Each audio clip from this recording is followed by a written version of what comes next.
தோவாளை ஊராட்சி பகுதிகளுக்கு நல்ல தண்ணீர் குளத்திலிருந்தும். பல பகுதிகளில் ஆழ்துளை கிணறு அமைக்கப்பட்டு அதன் மூலமும் அந்தந்த பகுதிகளில் அமைக்கப்பட்டுள்ள மேல்நிலை நீர்த்தேக்க தொட்டியில் தண்ணீர் ஏற்றப்பட்டு அதன் மூலம் பொதுமக்களுக்கு தண்ணீர் விநியோகிக்கப்பட்டு வருகிறது.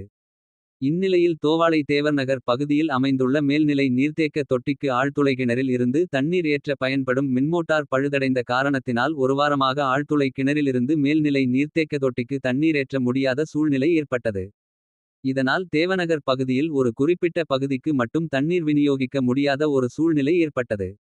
இதனால் அப்பகுதி பொதுமக்கள் தங்களுக்கு ஒரு வாரமாக தண்ணீர் வரவில்லை என கூறி உடனடியாக தண்ணீர் வருவதற்கு நடவடிக்கை எடுக்க வேண்டும் என வலியுறுத்தும் விதமாக அப்பகுதியை சார்ந்த பெண்கள் காலிகுடத்துடன் தோவாளை ஊராட்சி மன்ற அலுவலகத்தை முற்றுகையிட்டனர்.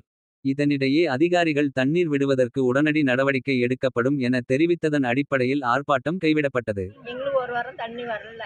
நாங்க அதிகாரிட்ட சொன்னோம், எங்களுக்கு தண்ணி வந்த பாடு இல்லை. இன்னைக்கு நாங்கள் பஞ்சாயத்து ஆஃபீஸில் முன்ன வந்து நாங்கள் ஆர்ப்பாட்டம் பண்ணி எங்களுக்கு தண்ணி தேவை, அவசரமாக எங்களுக்கு தண்ணி வேணும். முன்னாள் பஞ்சாயத்து தலைவர் வந்து தான் எங்களுக்கு தண்ணிக்கு இது பண்ணி ரெடி பண்ணி இருக்காங்க. அதனால உடனே பேரு சாந்தி.